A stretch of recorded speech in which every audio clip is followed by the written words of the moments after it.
바야흐로 100세 시대, 행복한 노년이라는 목표까지 묵묵하게 걸어가기 위해서는 첫째, 무릎 건강이 뒷받침돼야 하는데 안타깝게도 65세 이상의 무려 80%가 퇴행성 관절염을 앓고 있다고.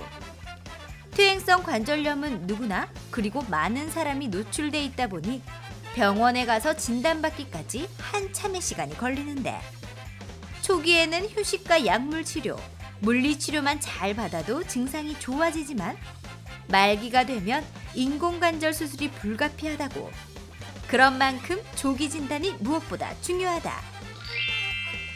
건강 A to G, 이번 시간에는 걷는 즐거움과 노년의 행복을 동시에 앗아가는 퇴행성 관절염에 대해 알아본다. 네, 우리는 스스로 일어서고 걷는 걸 너무나 당연히 여기면서 살아가고 있습니다.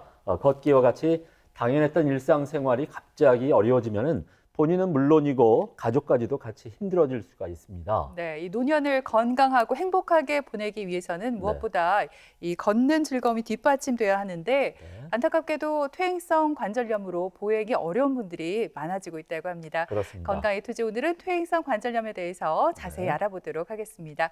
오늘 도움 말씀 주실 분 모셨는데요. 정형외과 전문의 김기범 교수께서 나오셨습니다. 안녕하십니까? 안녕하십니까? 무릎 퇴행성 관절염이라고 하면은 이제 무릎 연골이 다 닳아서 없어지면서 통증이 생기는 질환을 일컫는 건데 우리가 흔히 이제 100세까지 산다고 가정을 했을 때 교수님 어떻습니까? 누구나 다 100% 걸리게 된다고요? 예, 퇴행성 골관절염이란 관절 연골이 닳고 연골 아래에 있는 뼈가 노출되면서 주변에 골극이라고 하는 돌출된 뼈가 형성되어 일상생활에 지장이 있을 정도로 통증을 형성하는 질병입니다. 100% 다 생기는 건 아니고요. 대개는 나이가 들면서 40세부터 우리 관절에 퇴행성 변화가 발생을 하고 통계적으로 보면 60세 이상에서 약 50%에서 퇴행성 관절염을 가지고 계신다고 합니다. 관절염의 증상은 다양한데 가장 특징적인 것이 통증입니다. 활동을 하게 되면 통증이 악화가 되고 요즘과 같은 추운 날씨에 조직이 수축이 되면서 통증이 더욱 악화가 될 수가 있겠습니다. 삼출액이라고 하는 관절에 물이 차면서 무릎이 부을 수도 있고 다리를 제대로 구부리거나 펼 수가 없는 소위 말하는 뻗정다리 증상이 나타날 수도 있고요. X자 모양이나 오다리 변형이 생기기도 하고 이러한 증상들로 인해서 일상생활에 지장을 받거나 계단을 오르내리기 힘든 경우가 있습니다. 관절에는 소리가 날 수가 있는데요.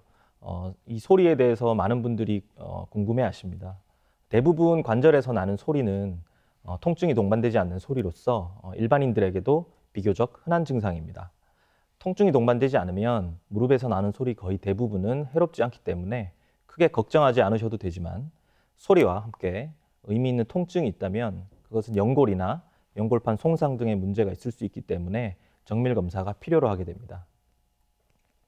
관절염의 진단은 환자분에 대한 병력 청취와 진찰 등을 통해서 증상을 파악을 하고 가장 기본적으로 엑스레이 촬영을 시행하게 됩니다.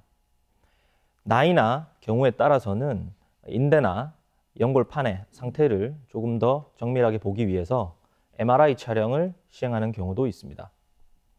관절염의 등급은 보시는 것처럼 엑스레이에 따라서 경한 1등급에서부터 4등급까지 주변 골극 형성이나 관절 간격에 따라서 관절염의 등급을 나눌 수가 있겠습니다. 이 퇴행성 관절염을 워낙 많은 분들이 앓고 있기 때문에 그냥 가벼이 넘기는 경우가 주변에서 보면 굉장히 많은데 무엇보다도 퇴행성 관절염은 조기 진단과 치료가 참 중요하잖아요, 교수님. 만약에 환자의 무릎 연골이 많이 닳지 않은 상태라면 치료 잘 받고 약을 잘 먹으면 증상이 좋아질 수 있다고요? 예. 관절염을 앓고 계신다고 해서 모든 환자가 다 수술을 받으시는 건 아닙니다. 초기에는 비수술적 치료를 통해 보존적 치료를 시행하게 되는데요. 평지 걷기와 같은 운동, 그리고 요즘 많이들 하시는 아쿠아로빅, 그리고 그림에서 보시는 스트레칭을 통해서 운동 치료를 하게 되고 소염 진통제와 같은 약물 치료를 병행하게 됩니다. 요즘 많이 시행하고 계시는 연골 주사나 뼈 주사라고 해서 스테로이드 주사 치료를 병행하는 경우도 있습니다. 연골 주사를 맞으면 연골이 재생되는지에 대해서 이 부분에 대해서도 많은 분들이 궁금해하시는데요. 연골 주사는 히알루론산이라고 하는 관절액 성분을 우리 무릎 관절각 내로 주사를 해주는 일종의 윤활제 개념입니다. 그래서 무릎 관절염 환자에게 주사를 하면 일시적으로 염증 억제나 진통 효과가 있는 것으로 보고가 되고 있는데 이름이 연골 주사라고 해서 연골 재생 효과가 있는 것은 아닙니다. 네, 연골 주사를 맞는다고 해서 달아 없어진 연골이 재생되지는 않는다고 하니까요. 네. 연골이 튼튼할 때 무릎 건강도 지켜야 할 것 같습니다. 그렇습니다. 계속해서 오해와 진실을 통해서 퇴행성 관절염에 관한 궁금증을 알기 쉽게 풀어보겠습니다. 네.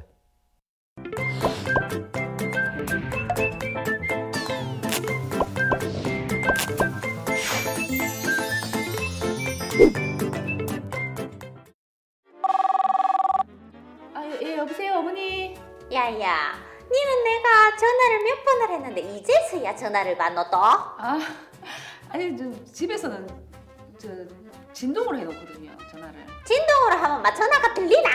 아유, 습관이에요, 습관. 집에서 벨소리 말라 해놔요, 시끄럽게. 아따 마저 별로 빠져갖고 막. 아, 근데 무슨 일이세요, 어머니? 뭐라고? 무슨 일이세요? 그래도 사람이 할 거는 해야지. 이번에는 조그마하게만 하기로 했다. 걱정하지 말고 200포기만 할 테니까는 막 부담 없이 그냥 천천히 내린다. 200포기. 야야! 왜요? 400포기에서 내가 200포기 하는 거래. 알았지? 어미야! 저 포기하면 안 될까요? 짜장면 내야 된다, 짜장면! 아빠 내 공치해야 된다. 빨리 끊어라. 여보세요, 어머니, 어머니. 어머니. 아, 나 진짜. 뭔데? 엄마 김장한다나? 아 몰라. 김장을 어떻게 아니 200포기나 한다고 안 하시나 지금 말도 되나 그게? 야, 아니 엄마 손 큰 건 알아줘야 된다. 그렇지. 아니 많이 해서 이웃집도 나눠주고 친척들도 나눠주고 그러려고 그러는 거지. 어예. 언제 안 돼요? 오빠 우리 수육 먹겠네? 야, 김장김치하고 수육 딱 해가지고 막걸리도 탁. 아 진짜 김장 누가 담그는데? 진짜 참. 아가씨나 자기나 맨날 김장 해놓으면은 먹기만 하고 손발이 있으면 많어. 일하는 사람 따로 있고 먹는 사람 따로 있고 이게 말이 되냐 코가 이게 말이 또 익한다. 이번엔 내가 도와줄게. 나 진짜 기가 막혀. 진짜 도와주긴 뭘 도와주노? 그게 내 일이가 그게 정해져 있나? 같이 하는 거지. 말도 안 되는 소리야 진짜. 김치 먹고 싶으면은 같이 할 생각을 해라. 나는 김치 별로 안 좋아하는 거 모르나? 아예 안 먹는다. 새김치만 먹는 거 모르나? 알지? 이번에는 내려가서 김장 김치 두 사람이 주가 돼서 일해라. 알겠나? 먹는 사람이 알아서 해라. 언니, 아니 우리가 먹으면 또 얼마나 먹는다고 또 그래요 또. 아가씨 김치 없으면 밥 못 먹잖아요. 제가 몰라요. 저는 회사 가서도 점심 먹을 때 반찬으로 김치 안 퍼담는 사람이거든요. 에헤이 참. 아니 한국 사람이 김치를 먹어야지 김치를. 김치 얼마나 나트륨이 많이 들어가 있는 줄 아나? 자기는 김치 먹지, 김치찌개 먹지, 김치전 먹지. 위암 걸린다 위암. 아이고 참나. 아니 김장에서 위암이 왜 가는데 위암이 갑자기.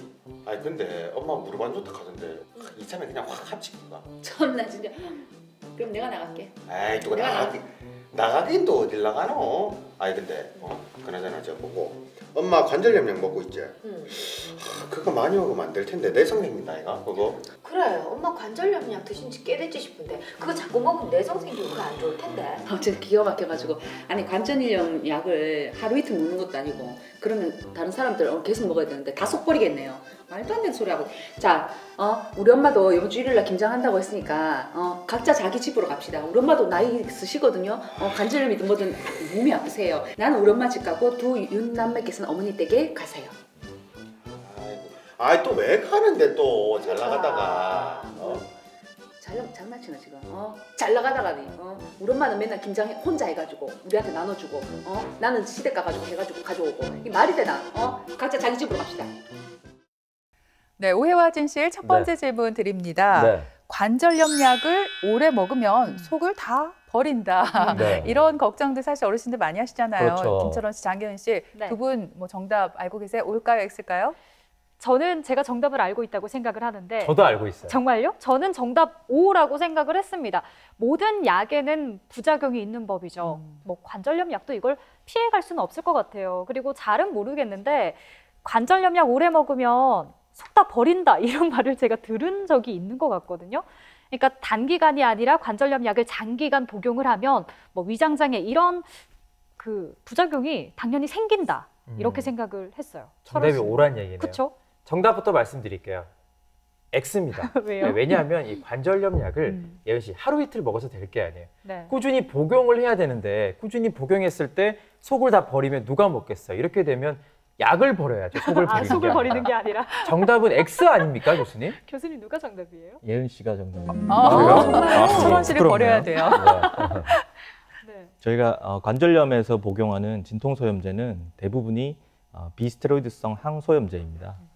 이 약은 우리 몸의 신장과 간에서 대사가 되는데 특징적으로 위궤양이나 위출혈, 변비와 같은 위장장애를 유발할 수가 있습니다.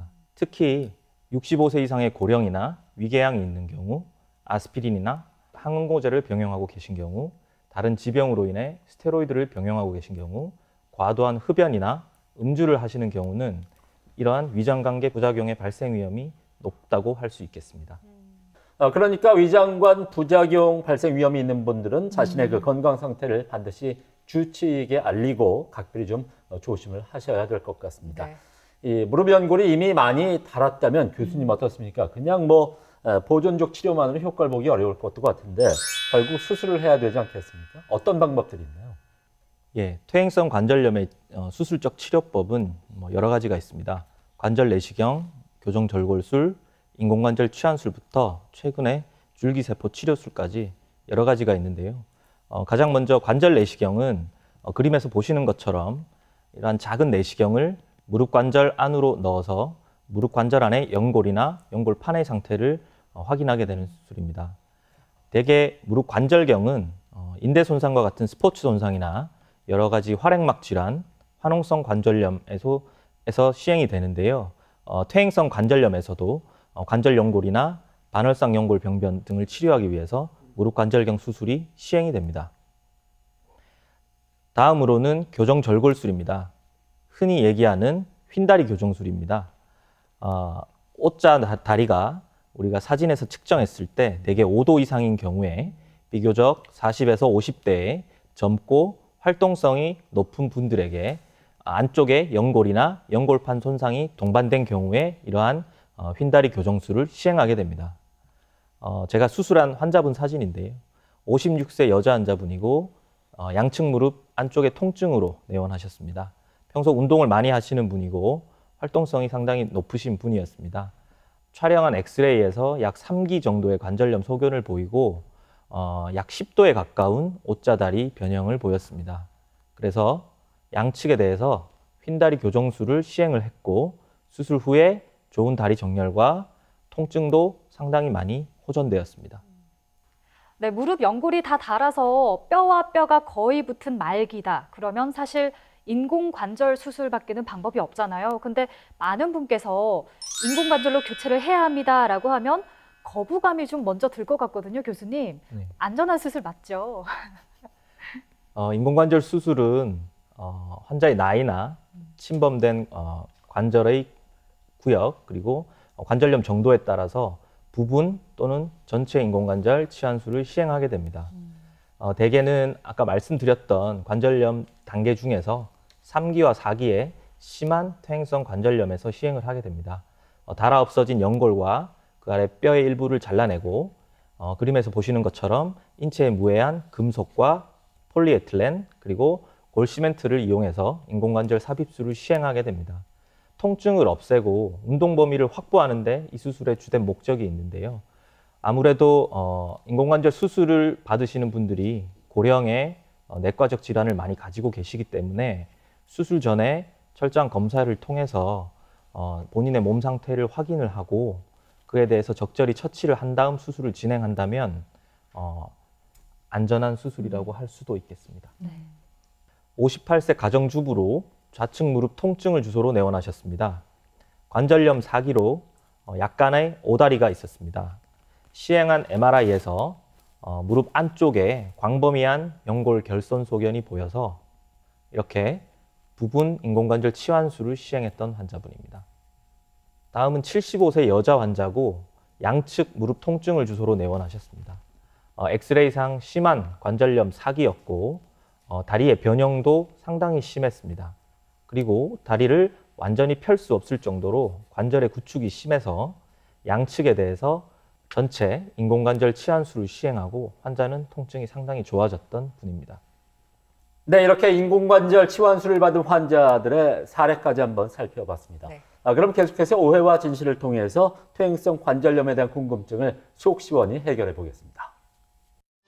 결국 그래 김장 200포기 다 맞나? 아우 말도 마라 말도 마. 200포기 그 한도 죽는 줄 알았는데 진짜. 1박 2일 동안 이게 뭔 날이고 아이고.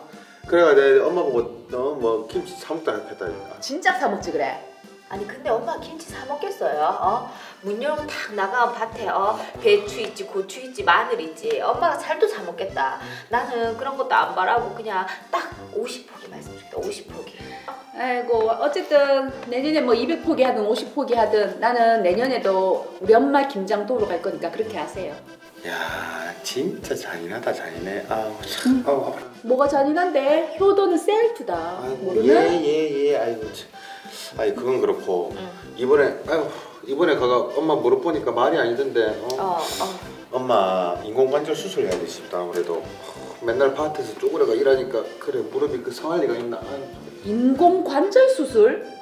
말도 안 돼. 인공관절 수술은 나중에 또 해야 된다 하는데 그러면 10년 후에 만약에 또 하면은 또 수술해야 되잖아. 그럼 말이 되나? 아닌데요. 인공관절 수술 그거 한 번 하면 그냥 쭉 가는 거 그런 거 아니에요? 아니에요. 수명이 10년인가 15년 뭐 그 정도 된다 하던데요. 그러면 엄마가 지금 70이니까 받아서 15년 뒤면 85. 그럼 너무 빠른가? 그런가? 그래 양쪽 다 안 좋으신 거 아이가? 그렇지 양쪽 다 안 좋지. 평생 일만 했는데 그때는 진짜. 아니 인공관절 수술하면 목발을 짚거나 뭐 이렇게 휠체어를 타거나 이렇게 해야 되는데 그걸 어떻게 말도 안 된다. 아니 우리가 무엇이든지 해야지. 그렇지. 그래? 그러면 잘 됐네. 자기가 내려가서 어머니하고 어차피 할 일도 없는데 쭉 모셔라. 알겠지? 내가? 응, 할 일 없잖아. 아이고 참. 아니 그래도 며느리가 같이 있는 게 좋지. 몰라. 알아서 해라. 나는 일 안 하나. 그리고 인공관절 수술도 양쪽에 다 안 좋아도 같이 동시에 뭐 한다. 한쪽에 하고 그 다음에 좀 있다가 한쪽에 해야 될걸? 안 될 낀데. 5번이 안 되는가? 아니 엄마 성격 급해 그거 한 번씩 하려고 하겠나. 그냥 고마 그냥 한 번에 2개 쫙 하고 그러고 그냥 빨리 낫고 그러고 빨리 뭐 저 일하고 또 하겠지 또. 아니다. 그래도 어머님이 연세가 있으시기 때문에 양쪽 다 못할 기다. 몰라 그 뭐 건강 365 거기 뭐 물어보든지. 내 또 그것도 잘 알잖아 또. 건강 365 내 보면서 이렇게 열심히 또 공부해볼게. 그래. 아유 저 자기야 그건 그렇고 내 요 밑에 요 파스 좀 붙여봐. 좋겠다. 아이고 김장 한 2번 했다가 사람 죽겠어 진짜. 파스 좀 붙여 달라고. 나도. 아이고 고소한 냄새가 나네. 작년까지 내가 김장하면 옆에 와가지고 홀라당 막걸리에 수육띠 홀라당 먹고 이 카드만은 아이고 고소해 죽겠다 진짜. 자기야 내가 잘못했다. 내 앞으로 김장할 때 같이 도울 테니까 빨리 파스 좀. 오빠 탓이다 이게 빨리. 야 내만 니도 똑같거든. 됐고 내년부터 기와집 김치에서 사 먹는 걸로 자기가 어머님 잘 설득해봐라. 알겠나? 뭐 기와집이든 초가집이든 내가 엄마한테 얘기할게. 빨리 파스 좀 붙여줘 빨리. 약속했지? 그래 빨리. 잘 생각해. 네, 오해와 진실 오늘 두 번째 문제는 인공관절 수술 시에 양쪽 무릎을 동시에 할 수 있다입니다. 김철호 씨, 장미연 씨, 네. 동시에 해도 될까요? 아니면 한쪽만 해야 될까요? 저는 이번에도 정답 5 동그라미로 하겠습니다. 한국인은 성격이 참 급한 편이잖아요. 그러니까 인터넷도 이렇게 갱신이도 빠른데 글쎄요. 이렇게 한쪽 무릎 수술하고 다른 한쪽 무릎 수술할 때까지 어떻게 기다려요? 그러니까 같은 날 양쪽 무릎을 딱 인공관절 교체를 하고 또 재활도 빨리 해서 빨리 일상생활에 복귀를 해야 하지 않나. 그리고 또 요즘 의학 기술이 5G급으로 아주 발전을 하고 있으니까 저는 당연히 가능하다라고 생각을 하겠습니다. 근데 무릎 관절 수술을 하고 나면 뭐 목발이나 보조기를 환자가 착용을 하잖아요. 네. 일상생활까지 돌아오는데 몇 달이라는 시간이 걸릴 텐데 5G급으로 양쪽을 했어요. 그러면 환자가 걸을 수가 없잖아요. 그러니까 제 생각에는 뭐 수술이 가능하지만 사실은 한쪽을 하고 나서 어느 정도 시간이 지난 뒤에 나머지도 수술하지 않을까 싶어서 X 할게요. 어떻습니까? 이번에 무승부입니다. 네. 환자분들 중에는 관절염을 오래 방치해서 양측 모두 관절염이 말기로 진행돼서 병원을 오시는 분들이 많습니다. 그 중에서 나이가 상대적으로 젊거나 내과적 지병이 특별히 없는 분들 같은 경우에는 양측을 동시에 인공관절 수술을 시행할 수도 있습니다. 하지만 수술 시간이 길어지고 그럼으로써 감염의 위험이나 출혈의 부담이 있기 때문에 최근에는 대부분의 병원에서는 일주일 간격으로 한쪽씩 수술을 진행하고 있습니다. 다리 교정 수술 후 재활을 어떻게 하는지에 대해서도 환자분들이 상당히 궁금해하시는 분들이 많습니다. 교정 수술 후 재활은 무릎을 구부렸다 폈다 하는 관절 운동은 수술 직후부터 통증이 감소되면 시작을 하고요. 목발을 약 4주 동안 사용을 해서 본인의 체중을 다 딛지 않고 부분 체중 부하를 통해 한 달 가까이 지내시게 됩니다. 보통 한쪽을 시행하고 약 3개월에서 6개월 뒤에 깔창을 깔고 지내시면서 어느 정도 적응이 되면 반대쪽 교정술을 시행하게 됩니다. 네, 그러니까 무릎 인공관절 치환술의 경우 양쪽으로 할 경우 출혈이나 감염의 위험이 있고 또 수술에 대한 부담 때문에 권유하지는 않는다라고 말씀해 주셨어요. 그런가 하면 인공관절 수술한 후에 염증이 생겨서 수술한 그 무릎이 붓고 아플 때가 있잖아요. 이럴 때는 어떻게 치료하면 좋을까요? 예, 최근에 인공관절 수술이 많이 시행되면서 그 수술로 인해서 감염이 돼서 병원을 오시는 분들이 많이 늘었습니다. 인공관절 수술 후의 감염은 감염이 발생한 시기나 단계에 따라서 크게 4단계 정도로 나눌 수가 있습니다. 수술 중에 균 배양이 양성으로 나온 경우, 수술 후 4주 이내 조기에 감염이 발생한 경우, 그리고 잘 지내시다가 최근 들어 한 4주 이내에 갑자기 증상이 발생한 경우, 그리고 감염의 증상이 수개월간 지속된 경우, 크게 4가지로 나눌 수가 있는데요. 이제 1형에서 3형은 항생제 사용과 부분적인 인공관절 교체와 세척술 등으로 비교적 간단하게 수술적 치료를 시행할 수 있지만 4형의 만성 감염이 되면 기존에 수술했던 인공관절 기구를 다 빼내고 새로운 재치환술을 시행해야 됩니다. 이분은 77세 여자 환자분으로 좌측 무릎 통증을 주소로 내원하셨습니다. 당뇨가 있는 환자분이셨고 10년 전에 타 병원에서 인공관절 수술을 시행하셨던 분입니다. 3개월 전부터 통증과 함께 열감 그리고 무릎에 붓기를 주소로 병원을 방문하셔서 무릎에 지속적으로 물만 뽑으면서 지내시다가 증상이 너무 악화돼서 저한테 오셨던 분입니다. 와서 무릎에 관절액을 뽑아 보니까 이렇게 고름이 나왔고요. 검사에서는 염증 세포가 상당히 많이 검출이 되었습니다. 그래서 인공관절 수술 후 만성 감염으로 진단을 하고 기존에 있던 인공관절 기구를 다 제거를 했습니다. 그런 다음 항생제가 나오는 시멘트를 넣고 일정 시간이 지나서 어느 정도 염증이 다 치유됐다고 진단이 되면 조금 더 큰 기구를 이용해서 인공관절 재치환술을 시행을 했습니다. 요즘에는 들으신 대로 이 의료 기술이 참 눈부시게 발전을 했어요. 무릎 관절염도 줄기세포를 이용한 이 시술이 가능하다고 들었거든요. 원래 아시겠지만 이 연골 자체는 혈관이 없기 때문에 스스로 재생이 되지 않는데 이 줄기세포를 이용하면 되살릴 수 있다고 하더라고요. 말씀하신 대로 최근에 이제 정형외과 영역에서 줄기세포와 관련된 많은 연구가 진행이 되고 있습니다. 하지만 아직까지 말씀하신 것처럼 손상된 연골을 완전히 재생시키기에는 기술적인 한계점이 있는 것은 사실입니다. 그래서 이 부분에 대해서는 조금 더 연구가 진행되어야겠고요. 다만 현재까지 상품화되어서 나온 제품 중에 제대열에서 유래된 줄기세포가 있는데 그것은 그림에 보시는 것처럼 손상된 관절 연골에 저렇게 구멍을 뚫어서 줄기세포를 이식하게 되면 기존에 우리가 가지고 있는 초자연골이라고 하는 그런 성분과 아주 유사한 연골이 생성되는 것으로 보고가 되었고 현재도 많이 시술이 진행되고 있습니다. 네, 오늘 이렇게 퇴행성 무릎 관절염, 특히나 그 치료법에 있어서 인공관절 치환술에 대해서도 함께 얘기를 나눠봤는데, 그 인공관절이 사실은 그 어떻습니까? 수명이 있기는 하지만은 교수님 어떻게 관리하느냐에 따라서 좀 더 우리가 좀 오래 쓸 수도 있고 아니면 반대의 경우도 나올 수 있다면서요? 인공관절은 수술 후 관리가 상당히 중요합니다.